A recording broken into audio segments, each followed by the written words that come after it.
Welcome back to Everything Korea. This is your host, Don Southerton. This week, my episode is actually a condensed version of a new article that I just had published. So I'm very excited about it. So let's go ahead and get started. The title is Globalization Requires a Better Process, Firing and Hiring. I was recently asked by the editors of Korea Herald's new The Investor magazine to comment on the Korean car manufacturers, in particular Hyundai Motor. Now, my policy has been and will continue to be to never speak about clients, but instead provide perspectives from a cultural standpoint.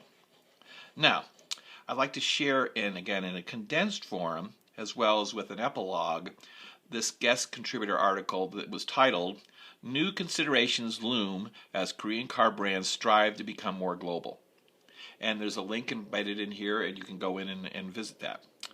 So, I noted globally that the car industry in 2017 is more competitive than ever due to market fluctuations, shifting demand from sedans to SUVs and crossovers, and predictions that the U.S. car market specifically may have peaked in 2016.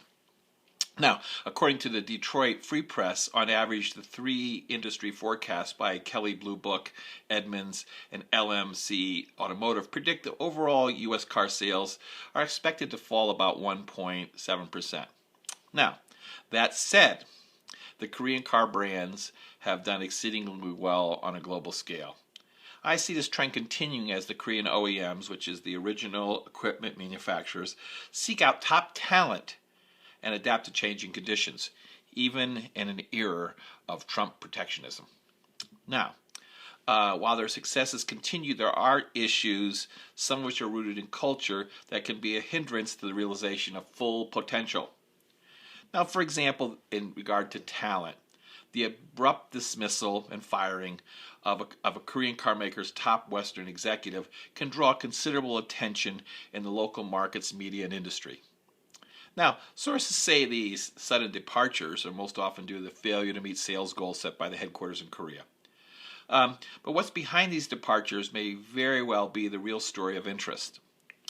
And so, first, tenure for Korean senior C-level executives, excluding the chaebol family members, is usually just several years, and in some cases not even a single year.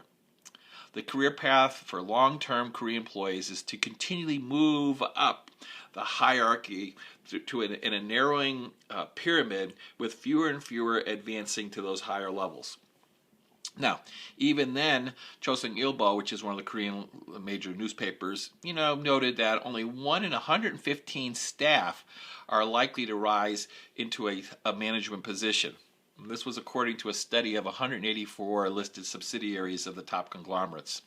So among management, logically, only a select few can ever achieve vice president level, or even smaller number, president or CEO. So studies have shown the average CEO is about 58.8 years old, graduated from prestigious university, and it took them about 25 years to get there. Now, these executives, though, realize that at some point in their career, they will be asked to retire and exit, allowing juniors to advance. Often these organizational changes occur at the end of the year. Now, this practice aligns with a collective society where a Korean executive may not like, but he does accept the decision based on the group goals, taking precedence over his or her individual objectives and desires. The goals and the needs of the group supersede the comfort and satisfaction of an individual. Now, following a somewhat different model, Korean overseas organizations at times have opted to, assign a Korean to oversees their local overseas subsidiary. Now, these employees work as expats for 3 to 5 years, then return to Korea for reassignment, retirement, or exit. So there's a smoother transition for them, either out or up. Now, at other times, Korean companies will hire a seasoned Western professional for the top leadership position. Local industry expectations many times are that these Westerners will stay at the job an extended period until they retire or move on to another company. The gap occurs when Korean cultural expectations and the Western leader expectations would be that they would only hold the job for at most 5 years. Now, while year-end restructuring with promotions, retirements, dismissals are accepted part of Korean business norms, firing for the timing for the departure of a key Western leader can be an issue. In particular, with year-end exit coinciding with the holidays, allowing little or any progress on finding recruitment. Now, what is concerning in today's global market is a top proven leader of the caliber needed to head up a brand may be willing to accept a position that's maybe so tied to achieving robust sales goals as well as being responsible for the overall business when issues like design and products mix and production targets are all set by the Korean headquarters. So, I do see alternatives. Termination of a senior leadership it goes with every business. However, as a car brand strives to become more global, deep consideration is needed to determine how best to exit executives. With a well-managed process, there would be little damage done to the brand, and the field is more open to potential candidates for the job. Most of this was from the article I just posted and was published last week. Now, as an epilogue to the investor article, and as a trusted industry friend and market leader reinforced, changing executives does come with the territory.